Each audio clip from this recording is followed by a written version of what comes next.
গণনা ঠিক 8টা বাজে গণনা শুরু হওয়ার কথা, কিন্তু বিভিন্ন গণনা কেন্দ্রে যথেষ্ট উত্তেজনা রয়েছে, চাপা টেনশন রয়েছে, কে এগিয়ে কে পিছিয়ে, বাংলায় পরিবর্তন না প্রত্যাবর্তন, এটাই এখন সব থেকে বড় প্রশ্ন। আমার সঙ্গে বিভিন্ন রাজনৈতিক দলের প্রতিনিধিরা রয়েছেন, তার সঙ্গে রয়েছেন আমাদের নেটওয়ার্ক 18-এর এডিটর ইস্ট বিশ্ব মজুমদার।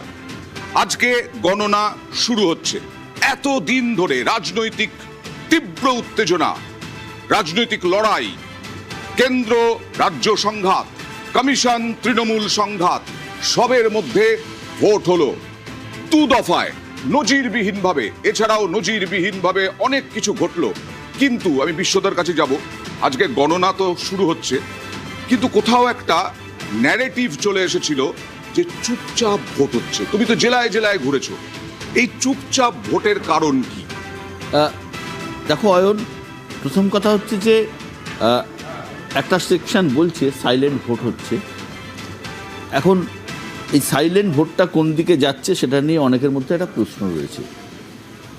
কিন্তু মোটামুটিভাবে আমি 294টা কেন্দ্রের মধ্যে অন্তত 270-80টা কেন্দ্রে নিজে গিয়েছি, আমি চিত্রটা দেখেছি। এই যে ব্যাপক হারে ভোটদান, এই ব্যাপক হারে ভোটের সবথেকে বড় কারণ হচ্ছে এসআইআর, এর মধ্যে কোথাও সন্দেহ নেই। কেউ কেউ বলছেন এই ব্যাপক হারে ভোটদান প্রতিষ্ঠান বিরোধী। প্রতিষ্ঠান বিরোধিতা আছে, কিন্তু এই 10%, 11%, 12% ভোট বেড়ে যাওয়া মোটেই প্রতিষ্ঠান বিরোধী ভোট বলে আমার মনে হয় না। আমার নিজের মনে হয়েছে এটা এসআইআরের কারণে আতঙ্কে থাকা মানুষজন নিজের অস্তিত্ব, নিজের সম্পত্তি, নিজের ভিটেমাটি এগুলো বজায় রাখার জন্য ভোট দিয়েছেন। এবার এই ভোটটা কোন দিকে গেছে, এই ভোটটা কোন দিকে গেছে সেটা নিয়ে একটা প্রশ্ন আছে। বহু মানুষ আছেন যারা উপর থেকে নিচে ভোট দিতে নামতেন না, তারাও এবার কিন্তু ভোট দিতে নেমেছেন।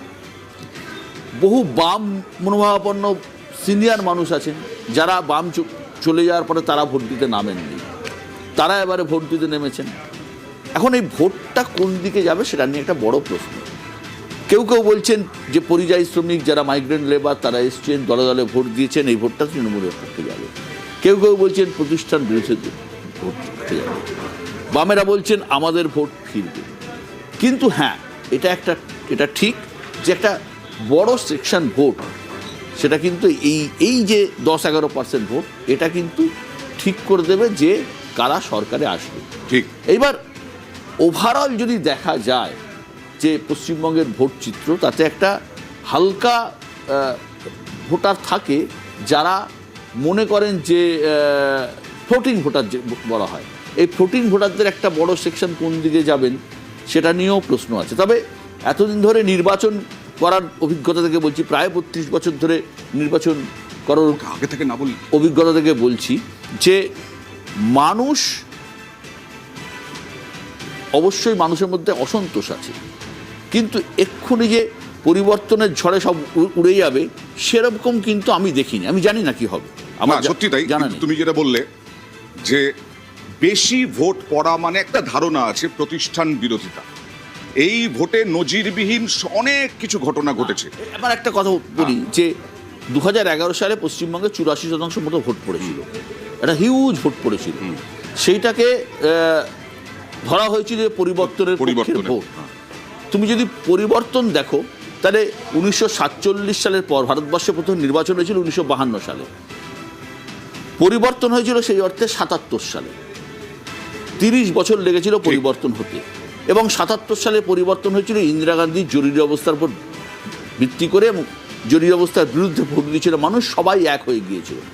77-এর পরে 2011, 77-এ আমি পরিবর্তন আমি নিজের চোখে দেখিনি, আমি ছোট ছিলাম, কিন্তু তারপরের পরিবর্তন আমরা 2011 সালে নিজের চোখে দেখেছি কি পরিবর্তন হয়েছিল। সেখানে একটা ব্যাপক সংখ্যায় ভোট পড়েছিল।